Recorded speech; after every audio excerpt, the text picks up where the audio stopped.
Hello dear student, welcome back to the classes. In this video, I am going to teach you आधुनिक भारत का इतिहास and the topic name is Bharat में यूरोपियों का आगमन। तो इस वीडियो में भारत में यूरोपियों के आगमन से रिलेटेड जो भी एमसीक्यूज बनता है वो डिस्कस किया जाएगा। मैं पहले आपको बता दूं कि इससे पहले एमसीक्यूज का पार्ट 1 वीडियो ऑलरेडी डाला जा चुका है जिसमें टोटल 50 क्वेश्चन पे डिस्कस किया गया था।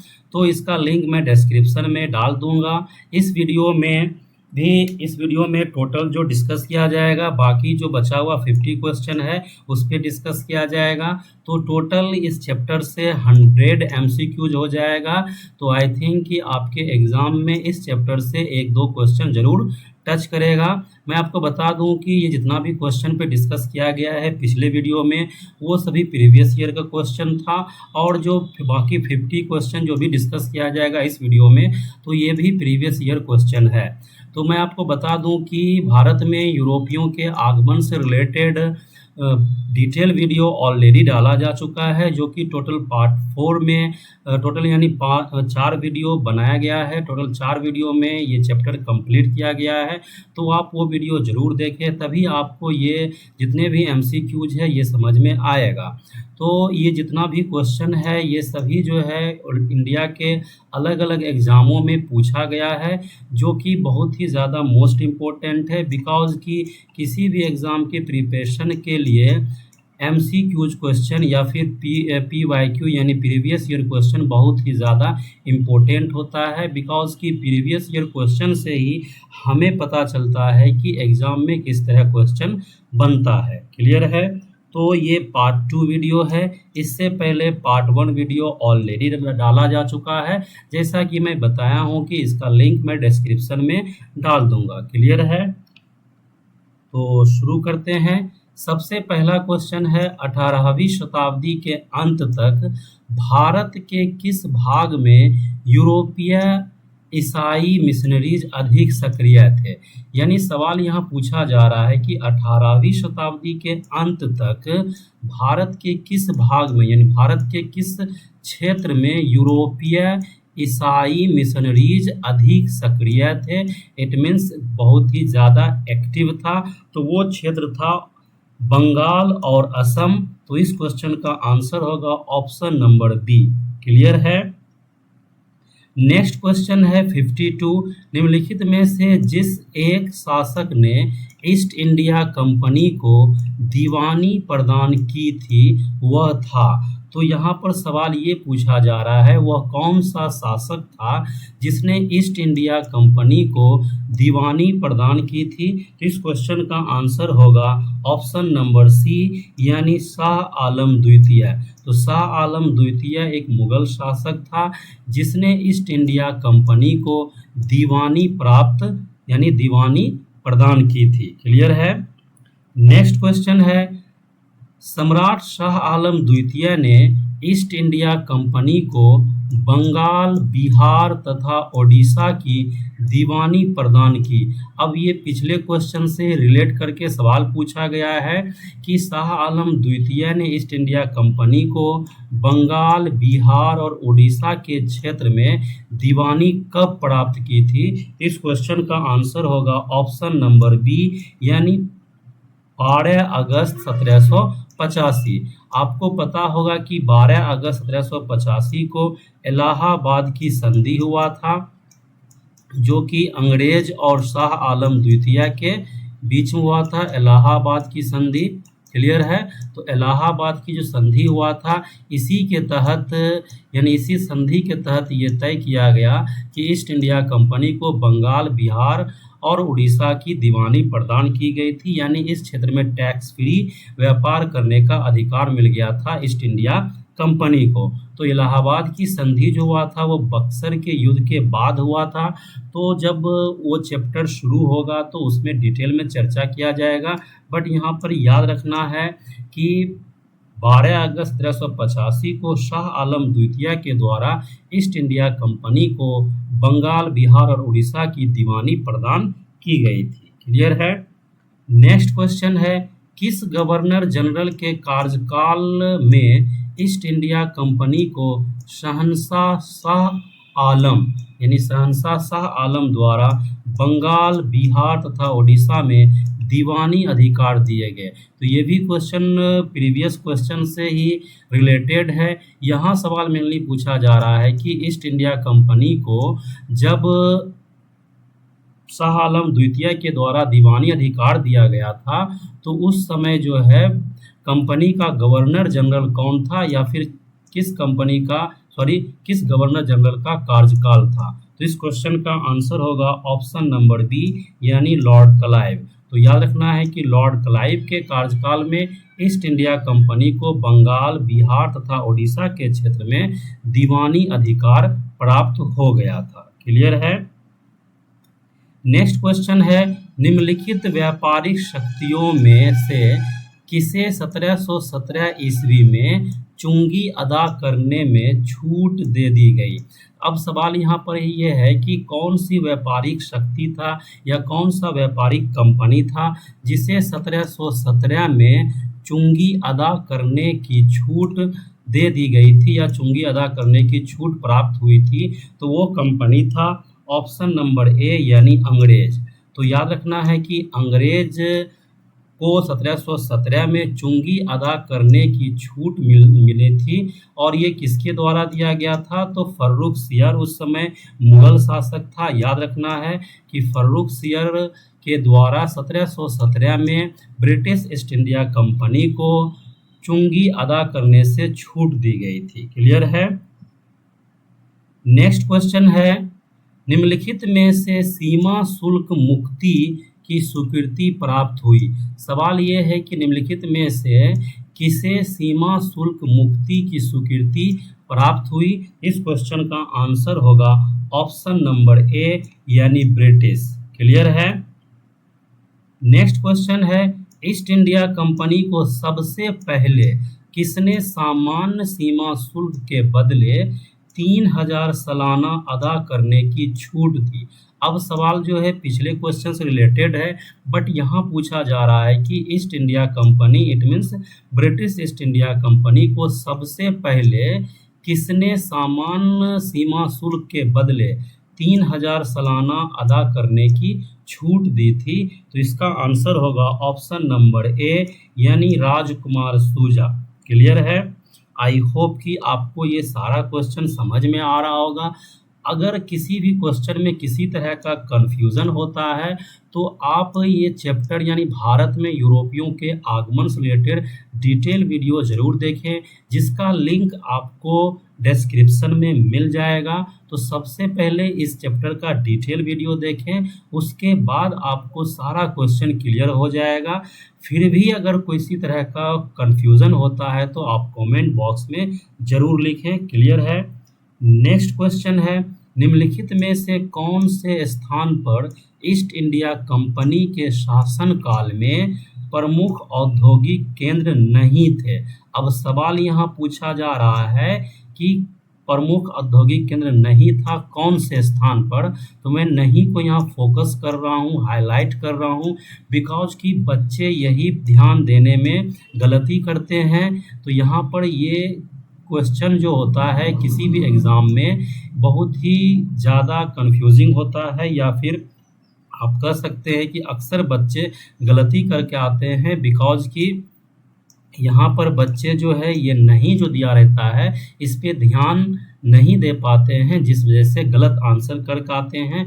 तो ध्यान रखना है कि इस क्वेश्चन में पूछा जा रहा है निम्नलिखित में से कौन से स्थान पर ईस्ट इंडिया कंपनी के शासन काल में प्रमुख औद्योगिक केंद्र नहीं थे।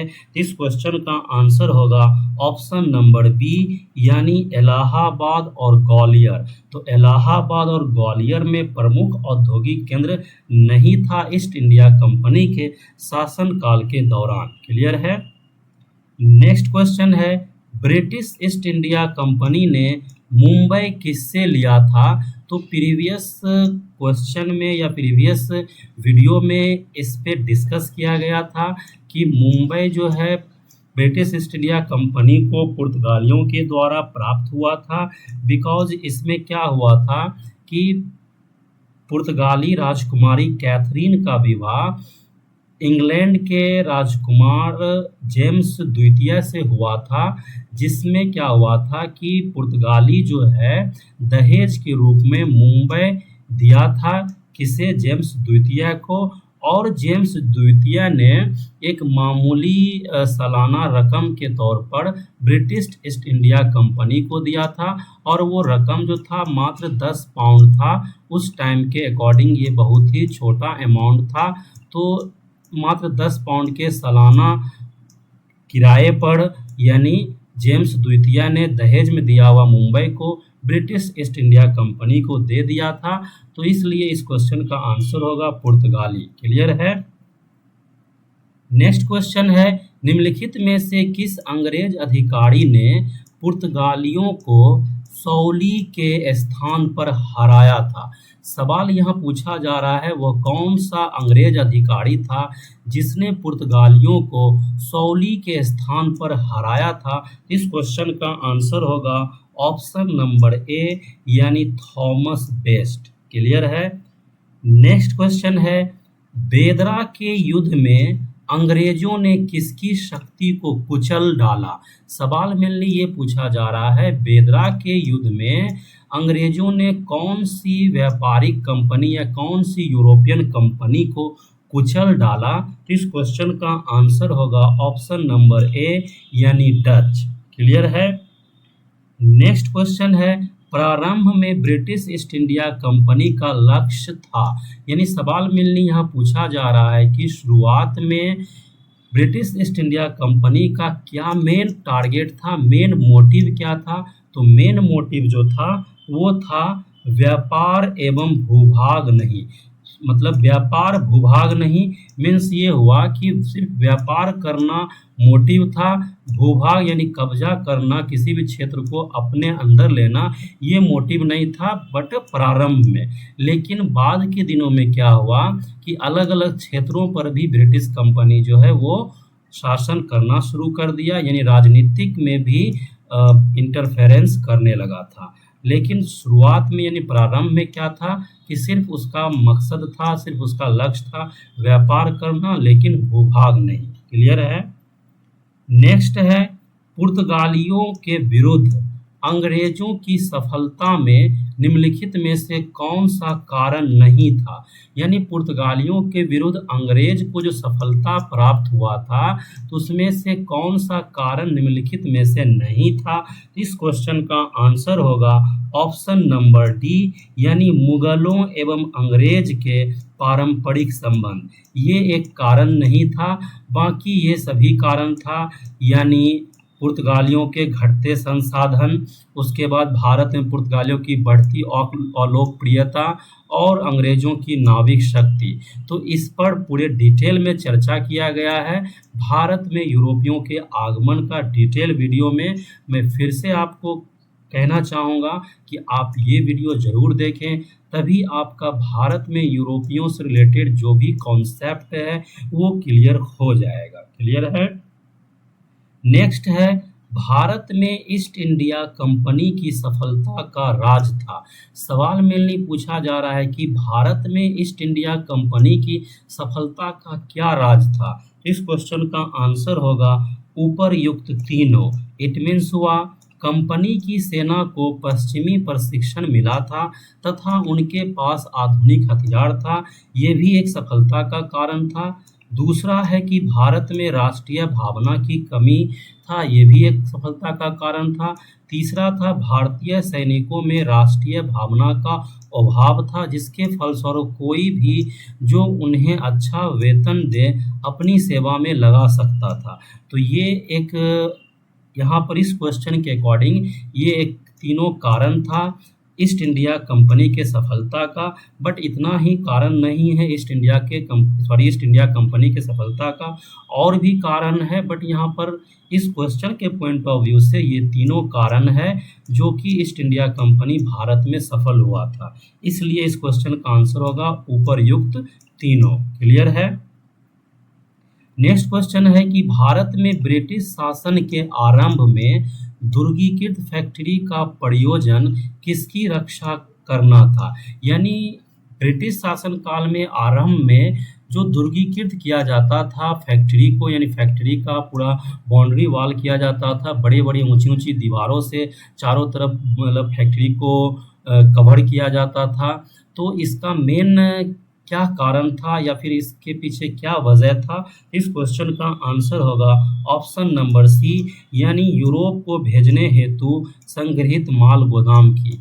यानी इसमें जो भी यूरोप में सामान भेजा जाता था, जो भी वहाँ स्टोर किया जाता था माल गोदाम में, तो उसकी रक्षा के लिए, उसकी सिक्योरिटी के लिए फैक्ट्री को दुर्गीकृत किया जाता था या फिर बाउंड्री वॉल किया जाता था। क्लियर है?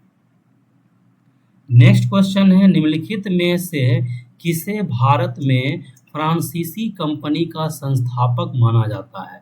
तो सवाल यहाँ मेनली पूछा जा रहा है कि भारत में फ्रांसीसी कंपनी का संस्थापक कौन था? इस क्वेश्चन का आंसर होगा ऑप्शन नंबर सी, यानी कोलबर्ट। कोलबर्ट फ्रांसीसी सरकार में एक मंत्री था, जिसके प्रयास से फ्रांसीसी कंपनी का स्थापना हुआ था। तो मेनली सवाल वहीं से रिलेट करके पूछा गया है। याद रखना है कि भारत में फ्रांसीसी कंपनी का संस्थापक किसे माना जाता है? तो वो है कोलबर्ट।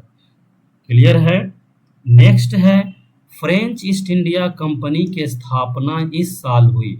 यानी सवाल यहाँ पूछा जा रहा है कि फ्रेंच ईस्ट इंडिया कंपनी की स्थापना कब हुई? तो इस क्वेश्चन का आंसर होगा ऑप्शन नंबर बी, 1664। क्लियर है? तो याद रखना है कि फ्रेंच ईस्ट इंडिया कंपनी की स्थापना हुआ था 1664 में। नेक्स्ट क्वेश्चन है, भारत में फ्रांसीसियों ने अपना सबसे पहला कारखाना निम्न स्थानों में से कहाँ लगाया? तो सवाल यहाँ पूछा जा रहा है कि भारत में फ्रांसीसियों ने अपना पहला कारखाना कहाँ स्थापित किया? इस क्वेश्चन का आंसर होगा ऑप्शन नंबर बी, यानी सूरत। तो याद रखना है कि सूरत में फ्रांसीसियों ने अपना पहला कारखाना स्थापित किया था। नेक्स्ट क्वेश्चन है, फ्रांसीसी ईस्ट इंडिया कंपनी संस्थापित हुई थी। यानी फ्रांसीसी ईस्ट इंडिया कंपनी फ्रांसीसी ईस्ट इंडिया कंपनी की जब स्थापना हुआ था, तो उस समय फ्रांस में किसका शासन था? मेनली सवाल यही पूछा जा रहा है। इस क्वेश्चन का आंसर होगा ऑप्शन नंबर बी, लुई 14वें के शासनकाल में। यानी लुई 14वें के शासनकाल में फ्रांसीसी ईस्ट इंडिया कंपनी की स्थापना हुआ था, ये याद रखना है। नेक्स्ट है, फ्रांसीसी ईस्ट इंडिया कंपनी का निर्माण किसके शासनकाल में हुआ? ये सेम क्वेश्चन है, सिर्फ थोड़ा लैंग्वेज बदल दिया है। तो इसका भी आंसर क्या होगा? लुई 14वां। नेक्स्ट क्वेश्चन है, भारत में पहली फ्रेंच फैक्ट्री कहाँ स्थापित की गई थी? तो ये भी प्रीवियस क्वेश्चन से रिलेटेड है, सिर्फ लैंग्वेज बदल दिया है। आंसर होगा सूरत। तो आप यहाँ देख सकते हैं कि अलग अलग एग्ज़ामों में किस तरह जो है एक ही क्वेश्चन को अलग अलग तरीके से पूछा जाता है। अगर सिर्फ रटने से काम चलता तो हर एग्ज़ाम क्रैक करना आसान होता, बट रटने से काम नहीं चलेगा। जैसा कि आप क्वेश्चन देखते हैं, एक ही क्वेश्चन को अलग अलग तरीके से पूछा जाता है। अगर कोई बच्चे रट के जाता है तो वो बिल्कुल गलत करके आएगा, लेकिन अगर किसी का कॉन्सेप्ट क्लियर है तो क्वेश्चन एक भी गलत नहीं होगा। नेक्स्ट क्वेश्चन है, फ्रांसीसियों ने सूरत में अपना पहला कारखाना और डैश में दूसरा कारखाना स्थापित किया। मतलब ये है कि फ्रांसीसियों ने सूरत में अपना पहला कारखाना स्थापित किया, तो दूसरा कारखाना किस स्थान पर स्थापित किया था? इस क्वेश्चन का आंसर होगा ऑप्शन नंबर डी, यानी मछलीपट्टनम। तो याद रखना है कि फ्रांसीसियों ने पहला कारखाना सूरत में स्थापित किया, लेकिन दूसरा कारखाना मछलीपट्टनम में स्थापित किया। नेक्स्ट है कि फ्रेंच ईस्ट इंडिया कंपनी ने पांडिचेरी किससे प्राप्त किया?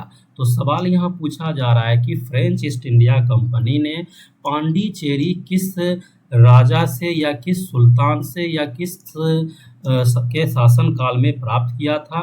इस क्वेश्चन का आंसर होगा ऑप्शन नंबर सी, बीजापुर के सुल्तान से। याद रखना है कि French east India company Pondicherry को प्राप्त किया था बीजापुर के सुल्तान से। जैसा कि आपको पता होगा पुर्तगालियों के बारे में, पुर्तगालियों ने गोवा को जो प्राप्त किया था वो भी बीजापुर के सुल्तान से ही प्राप्त किया था।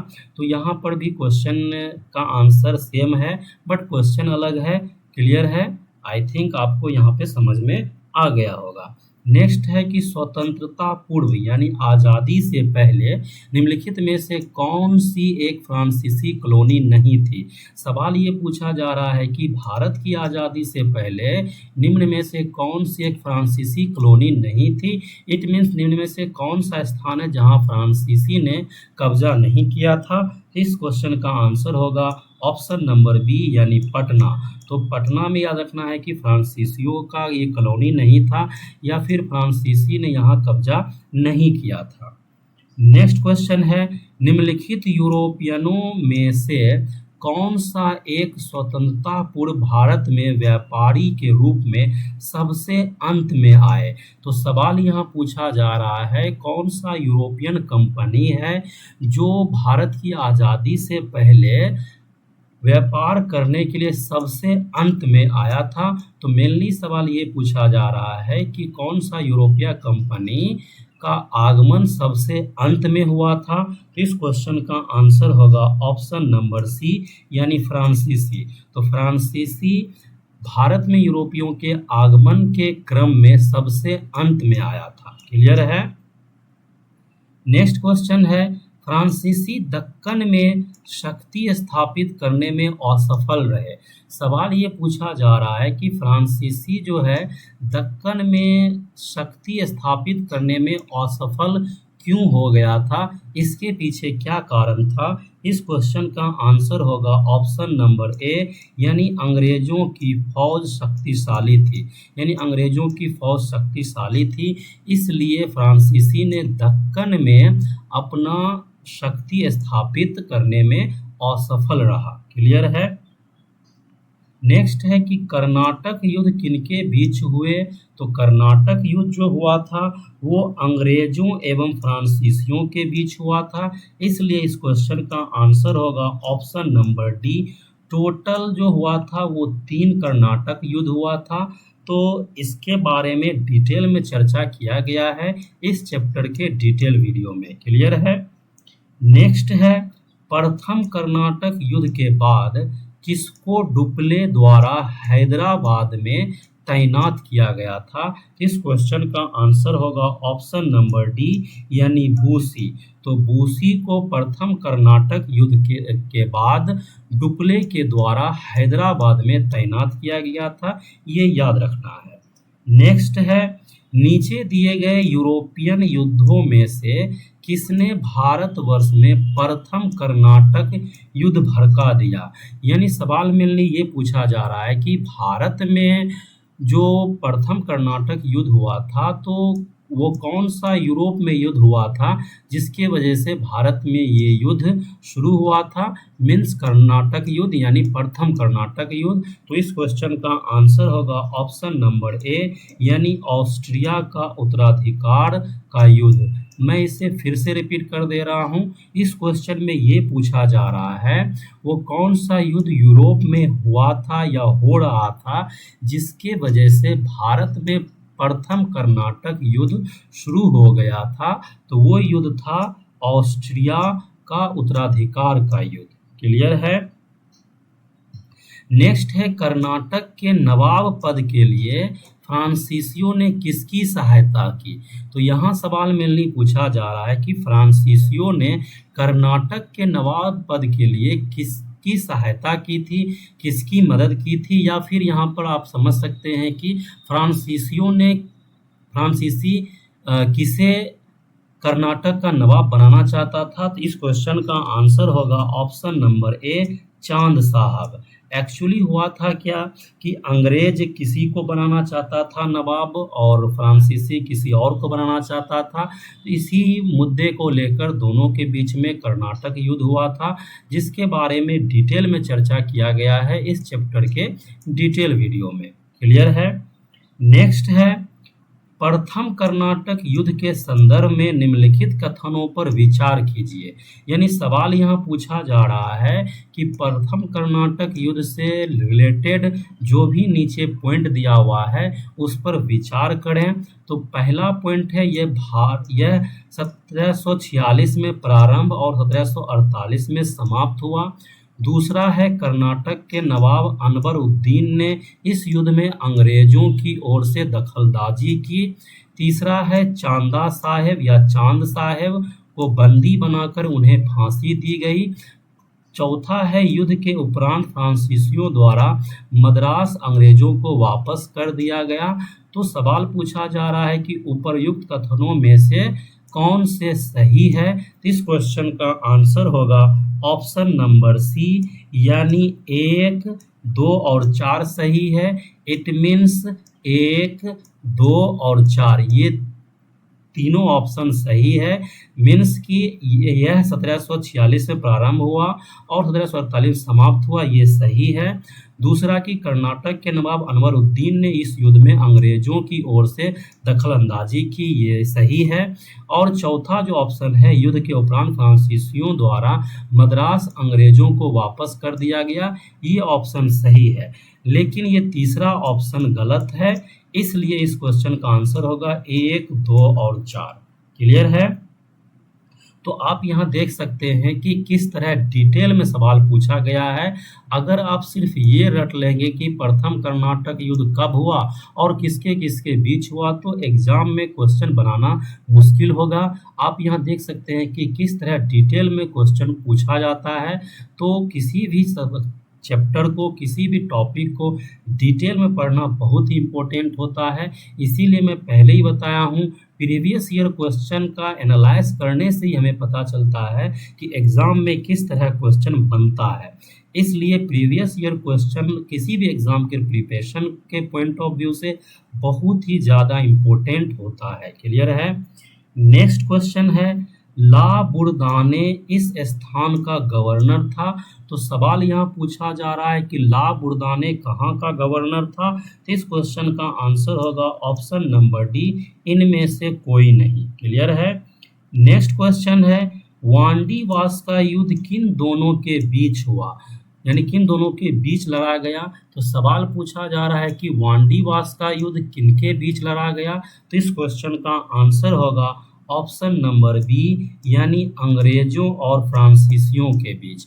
तो याद रखना है कि अंग्रेजों और फ्रांसीसियों के बीच वांडीवास का युद्ध हुआ था। नेक्स्ट क्वेश्चन है, वांडीवास का युद्ध जो कि 1760 में हुआ, तो इसमें क्या हुआ था, इसका क्या रिजल्ट निकला, इसका क्या परिणाम हुआ। सवाल मेनली यहाँ यही पूछा जा रहा है। तो इस क्वेश्चन का आंसर होगा ब्रिटिश ने फ्रेंच को हराया, यानी ब्रिटिश ने फाइनली क्या हुआ, फ्रेंच को वांडीवास के युद्ध में हरा दिया था, जो कि 1760 में हुआ था। या फिर आप कह सकते हैं कि French east India company Wandiwash के युद्ध के बाद लगभग समाप्त हो गया था। क्लियर है।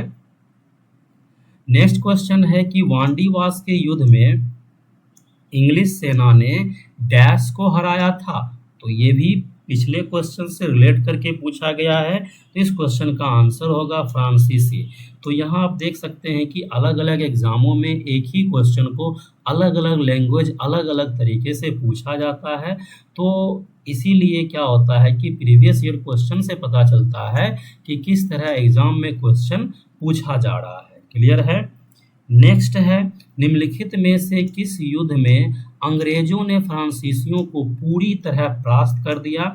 जैसा कि मैं प्रीवियस क्वेश्चन में मैं बताया हूँ कि फ्रांसीसियों को अंग्रेजों ने पूरी तरह परास्त कर दिया था वांडीवास के युद्ध में। इसलिए इस क्वेश्चन का आंसर होगा ऑप्शन नंबर ए, यानी वांडीवास की लड़ाई या फिर युद्ध। क्लियर है। नेक्स्ट है, भारत में आंग्ल फ्रेंच शत्रुता में निम्नलिखित में से कौन सी लड़ाई निर्णायक सिद्ध हुई। तो ये भी पिछले क्वेश्चन से रिलेटेड है। इसका भी आंसर होगा वांडीवास की लड़ाई। सिर्फ यहाँ क्या किया गया है कि क्वेश्चन को दूसरे ढंग से पूछा गया है अलग एग्जाम में। जितना भी आप क्वेश्चन देख रहे हैं, जो भी क्वेश्चन कुछ रिलेटेड है प्रीवियस क्वेश्चन से, तो मैं आपको बता दूं कि वो अलग अलग एग्जामों में अलग अलग लैंग्वेज या फिर अलग अलग तरीके से पूछा गया है। तो यहाँ पर आप ये ना सोचें कि एक ही क्वेश्चन बार बार रिपीटेड हो रहा है इस वीडियो में, लेकिन ऐसा नहीं है। अलग अलग क्वेश्चन जो आप देख रहे हैं अलग अलग तरीके से पूछा जा रहा है, या फिर एक ही क्वेश्चन जो देख रहे हैं आप अलग अलग तरीके से पूछा जा रहा है, वो अलग अलग एग्जामों में पूछा गया है। क्लियर है? नेक्स्ट है, निम्नलिखित युद्धों में से किस एक ने भारत में फ्रेंच के भाग का निर्णय कर दिया? तो ये भी प्रीवियस क्वेश्चन से रिलेटेड है। तो यहाँ पूछा जा रहा है कि फ्रेंच के भाग का निर्णय कौन सा युद्ध कर दिया? इसका भी आंसर होगा वांडीवास का युद्ध। क्लियर है? तो यहाँ पर बोर नहीं होना है, कंफ्यूज नहीं होना है। मैं पहले ही बताया हूँ ये सारा क्वेश्चन अलग अलग एग्जामों में पूछा गया है, एक ही क्वेश्चन को अलग अलग तरीके से। क्लियर है? मैं इसलिए मेंशन कर दिया हूँ ताकि आपको ये समझ में आए कि किस तरह एक ही क्वेश्चन को अलग अलग तरीके से अलग अलग एग्जामों में पूछा जाता है। क्लियर है? नेक्स्ट है, इसके साथ भारत में ब्रिटिश को फ्रांसीसी चुनौती का अंत हुआ। यहाँ भी सेम क्वेश्चन है, सिर्फ दूसरे तरीके से पूछा गया है। इसका भी आंसर होगा वांडीवास का युद्ध। तो आप यहाँ पर देख सकते हैं कि 4 से 5 क्वेश्चन का आंसर वांडीवास का युद्ध हुआ, लेकिन अलग अलग तरीके से पूछा गया है डिफरेंट एग्जाम में। क्लियर है? नेक्स्ट क्वेश्चन है, उस फ्रांसीसी सेनापति का नाम बताइए जो 1760 के वांडीवास युद्ध में पराजित हुआ। सवाल मेनली ये पूछा जा रहा है कि 1760 के वांडीवास के युद्ध में कौन सा फ्रांसीसी सेनापति हार गया था अंग्रेज से? तो इसका आंसर होगा ऑप्शन नंबर बी, काउंट लाली। क्लियर है? याद रखना है कि काउंट लाली वांडीवास के युद्ध में हार गया था अंग्रेजी सेना के साथ। क्लियर है? नेक्स्ट है, निम्नलिखित में से कौन सा प्रथम यूरोपियन व्यक्ति था जिसने भू क्षेत्र अर्जित करने के उद्देश्य से भारतीय राजाओं के झगड़ों में भाग लेने की नीति आरंभ की? इस क्वेश्चन का आंसर होगा ऑप्शन नंबर ए, डुप्ले। जैसा कि आपको पता है कि डुप्ले फ्रांसीसी ईस्ट इंडिया कंपनी का गवर्नर था, है ना? तो इसी के द्वारा ये नीति शुरू किया गया था कि भारतीय राजाओं के झगड़ों में भाग लेना ये शुरू किया था। किस मकसद से? भू क्षेत्र को अर्जित करने के इंटेंशन से। क्लियर है? नेक्स्ट है, भारत में यूरोपीय शक्तियों के प्रवेश के संदर्भ में निम्न में से कौन सा कथन सही नहीं है? तो यहाँ पूछा जा रहा है कौन सा कथन सही नहीं है। मैं नहीं को बार बार हाईलाइट करता हूँ, इसलिए करता हूँ ताकि आप भी एग्जाम में ये ध्यान देंगे कि सही पूछा जा रहा है कथन की गलत पूछा जा रहा है। तो इस क्वेश्चन में गलत कथन पूछा जा रहा है, यानी पूछा जा रहा है कौन सा कथन सही नहीं है। इस क्वेश्चन का आंसर होगा ऑप्शन नंबर बी, यानी पुर्तगालियों ने 1499 ईस्वी में गोवा पर कब्जा किया था। ये गलत कथन है। ये कब किया था? 1510 में। याद रखना है पुर्तगालियों ने गोवा पे कब्जा किया था कब? 1510 में। बाकी जो ऑप्शन है ए नंबर ऑप्शन जैसे है कि अंग्रेजों ने अपना पहला कारखाना दक्षिणी भारत में मछलीपट्टनम में लगाया, ये सही है। क्लियर है? उसके बाद है पूर्वी भारत में अंग्रेजी कंपनी ने 1633 ईस्वी में ओडिशा में पहला कारखाना लगाया, ये भी सही है। डुप्ले के नेतृत्व में फ्रांसीसियों ने 1746 ईस्वी में मद्रास पर कब्जा किया था, ये भी सही है। लेकिन जैसा कि आपको पता है कि इस क्वेश्चन पूछा गया कौन सा कथन सही नहीं है, इसलिए आंसर होगा ऑप्शन नंबर बी। क्लियर है? तो यहाँ पर आप समझ सकते हैं कि एक क्वेश्चन से आपको इतने चीजों के बारे में जानकारी प्राप्त हो गया है। क्लियर है? नेक्स्ट है, निम्नलिखित कथनों में से कौन सा एक सही है? अब यहाँ ध्यान देना है कि पूछा जा रहा है कौन सा सही है, यहाँ गलत नहीं पूछा जा रहा है, यहाँ पूछा जा रहा है कौन सा सही है। मैं इस पे बार बार हाईलाइट इसलिए कर रहा हूँ, मैं इस पे बार बार फोकस इसलिए कर रहा हूँ कि अक्सर बच्चे यही गलती करके आते हैं जल्दी के चक्कर में कि सवाल में सही पूछा गया है कि गलत पूछा गया है। तो सवाल को एग्जाम में ध्यान से पढ़ें कि कथन सही पूछ रहा है कि गलत पूछ रहा है। तो यहाँ सही कथन पूछ रहा है। इस क्वेश्चन का आंसर होगा ऑप्शन नंबर ए, यानी डचों ने पुर्तगालियों को पराजित किया और आधुनिक कोच्चि में उन्होंने फोर्ट विलियम्स का निर्माण किया। ये कथन गलत है और बाकी जितना भी कथन है ये तीनों कथन ये गलत है। ये कथन यानी जो ए नंबर है ये सही है और बाकी बी सी डी ये क्या है, गलत है। जैसा कि आधुनिक कोच्चि भारत की स्वतंत्रता तक डच उपनिवेश था, ये गलत है। आधुनिक कोच्चि पहले डच उपनिवेश था जिस पर बाद में पुर्तगालियों का अधिकार हो गया, ये भी गलत है।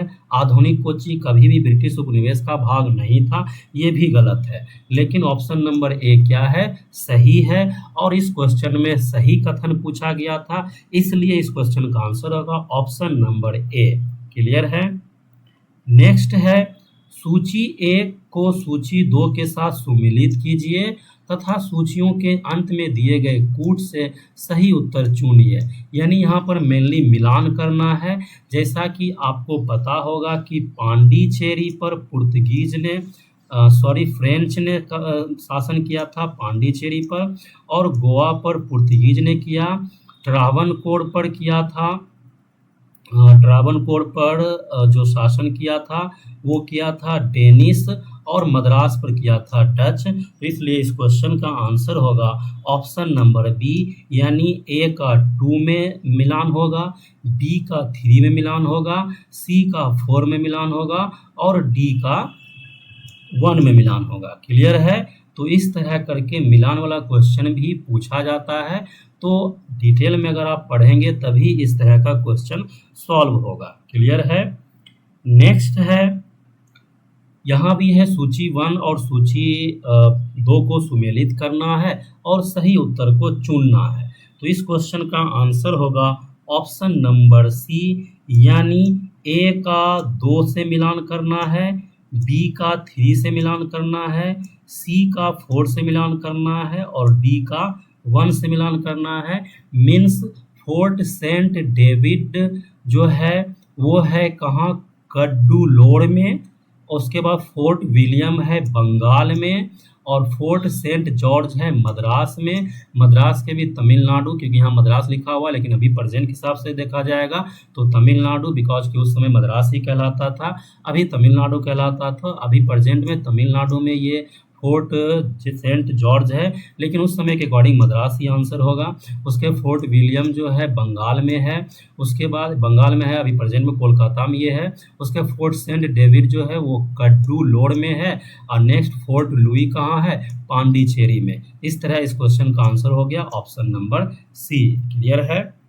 नेक्स्ट है, निम्नलिखित में से कौन सा युग्म सही सुमेलित है। अब यहाँ पूछा जा रहा है कौन सा युग्म सही सुमेलित है। इस क्वेश्चन का आंसर होगा ऑप्शन नंबर ए, यानी वांडीवास का युद्ध फ्रांसीसी विरुद्ध ईस्ट इंडिया कंपनी। मीन्स यहाँ पर ये हुआ कि वांडीवास का युद्ध फ्रांसीसियों के विरुद्ध ईस्ट इंडिया कंपनी के द्वारा लड़ा गया था, जिसमें कि फाइनली जो है ईस्ट इंडिया कंपनी यानी ब्रिटिश ईस्ट इंडिया कंपनी जीत गया था और फ्रांसीसी हार गया था। ये ऑप्शन सही है। क्लियर है। नेक्स्ट है, अब यहाँ भी है सूची 1 और सूची 2 को मिलान करना है। जैसा कि आप यहाँ देख सकते हैं कि प्रथम कर्नाटक युद्ध है, तो प्रथम कर्नाटक युद्ध का मिलान करना है 4 से, यानी एक्सला सापेल की संधि के द्वारा ये अंत हुआ था। उसके बाद है तृतीय कर्नाटक युद्ध, ये और निर्णायक युद्ध था। उसके बाद है द्वितीय कर्नाटक युद्ध, ये पेरिस की संधि के द्वारा अंत हुआ था इसका। उसके बाद है प्रथम मैसूर युद्ध, जिसमें ब्रिटिश हार गया था। तो इस तरह इस क्वेश्चन का आंसर होगा ऑप्शन नंबर सी, यानी ए को 4 से मिलान करना है, जैसा कि मैं पहले ही मिलान कर दिया हूँ। बी को 1 से मिलान करना है। अच्छा, यहाँ पर थोड़ा गलत हो गया है, बी को 1 से मिलान करना है, मैं फिर से यहाँ पे कर दे रहा हूँ। ए को 4 से मिलान करना है, तो ए को 4 से एक एक्सला सापेल की संधि, उसके बाद बी को 1 से मिलान करना है पेरिस की संधि तृतीया कर्नाटक युद्ध, उसके बाद सी को 3 से मिलान करना है यानी और निर्णायक युद्ध था ये, उसके बाद है डी को 2 से मिलान करना है। तो इस तरह ये आंसर या फिर ये सारा मिलान होगा, यानी मैं फिर से बता दे रहा हूँ, ए का 4 से मिलान होगा, उसके बी का 1 से मिलान होगा, सी का 3 से मिलान होगा, उसके बाद डी का 2 से मिलान होगा। क्लियर है? तो ये याद रखना है। आई होप कि आपको ये समझ में आ गया होगा। नेक्स्ट है, निम्नलिखित यूरोपीय शक्तियों ने भारतीय व्यापार में समय समय पर प्रवेश किया। तो यहाँ पर मेनली जो है सीक्वेंस में सजाना है कि कौन सी कंपनी कब आया। जैसा कि आपको पता है सबसे पहले पुर्तगाली आया था, उसके बाद जो है वो डच आया था, उसके बाद अंग्रेज आया था और उसके बाद फ्रांसीसी आया था। इस तरह इस क्वेश्चन का आंसर होगा ऑप्शन नंबर ए यानी 4, यानी पुर्तगाली सबसे पहले आया, उसके बाद ऑप्शन नंबर 2 ये दूसरे स्थान पर आया था, उसके बाद ऑप्शन नंबर 1 होगा यानी ये तीसरे स्थान पर आया था, उसके बाद ऑप्शन नंबर सी यानी ये चौथे स्थान पाया था। मीन्स हुआ कि सबसे पहले पुर्तगाली भारत में आया था व्यापार करने के लिए, उसके बाद डच कंपनी आया भारत में व्यापार करने के लिए, उसके बाद आया अंग्रेज यानी ब्रिटिश ईस्ट इंडिया कंपनी व्यापार करने के लिए, और सबसे अंत में जो आया वो फ्रांसीसी आया था। क्लियर है? नेक्स्ट क्वेश्चन है, अब यहाँ भी है सूची 1 को सूची 2 से मिलान करना है। तो ये प्रीवियस क्वेश्चन जो था वही रिपीटेड हो गया है, जैसा कि मैं प्रीवियस क्वेश्चन में ही बताया था इसका आंसर। तो ये क्वेश्चन बताने का कोई ज़रूरत नहीं है बिकॉज कि प्रीवियस क्वेश्चन ही यहाँ रिपीटेड हो गया है। क्लियर है? नेक्स्ट है, लास्ट क्वेश्चन है इस वीडियो का, फ्रांसीसी क्रांति किस वर्ष हुई थी? तो इस क्वेश्चन का आंसर होगा ऑप्शन नंबर सी यानी 1789। तो याद रखना है कि 1789 में फ्रांसीसी क्रांति हुआ था। क्लियर है? तो इस तरह ये जितना भी भारत में यूरोपियों के आगमन से रिलेटेड जो भी क्वेश्चन बना मैं सारा डिस्कस किया हूँ टोटल 2 वीडियो में।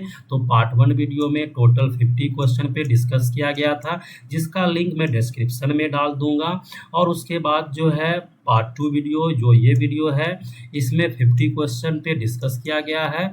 तो टोटल जो है 100 क्वेश्चन पे डिस्कस किया गया है, जो कि आपके एग्ज़ाम के पॉइंट ऑफ व्यू से इम्पोर्टेंट है, जिसमें कि अगर आप कोई भी एग्ज़ाम देते हैं तो अगर इस चैप्टर से क्वेश्चन पूछा जाता है मीन्स भारत में यूरोपियों के आगमन से, तो ये 100 क्वेश्चन के अंदर ही आएगा, या यही जितना भी 100 क्वेश्चन है इसी से रिलेट करके सवाल पूछा जाएगा। तो आप ये जितना भी क्वेश्चन है इस पे डिटेल में डिस्कस करें, इसका कॉन्सेप्ट बिल्ड करें, जिससे क्या होगा इससे रिलेटेड जो भी क्वेश्चन पूछा जाएगा एग्ज़ाम में आपको वो ईजिली आसान से आप बना सकते हैं। क्लियर है? तो इसी के साथ ये वीडियो समाप्त होता है। मैं आपको एक बार फिर से बता दूं कि भारत में यूरोपियों के आगमन से रिलेटेड डिटेल वीडियो इससे पहले डाला जा चुका है। तो जहां पर मैं सर्कल कर रहा हूं यहाँ पे अभी एंड स्क्रीन में एक प्लेलिस्ट शो होगा जिसका नाम है मॉडर्न हिस्ट्री। तो उसमें आप क्लिक करके ये सारा वीडियो देख सकते हैं, जो टोटल 4 वीडियो है, और बाकी एक वीडियो है जो कि MCQs का वीडियो है, जो कि इस वीडियो से पहले डाला गया है। तो आई थिंक आपको क्लियर हो गया होगा। तो मिलते हैं नेक्स्ट वीडियो में। Take care, have a nice day, thank you.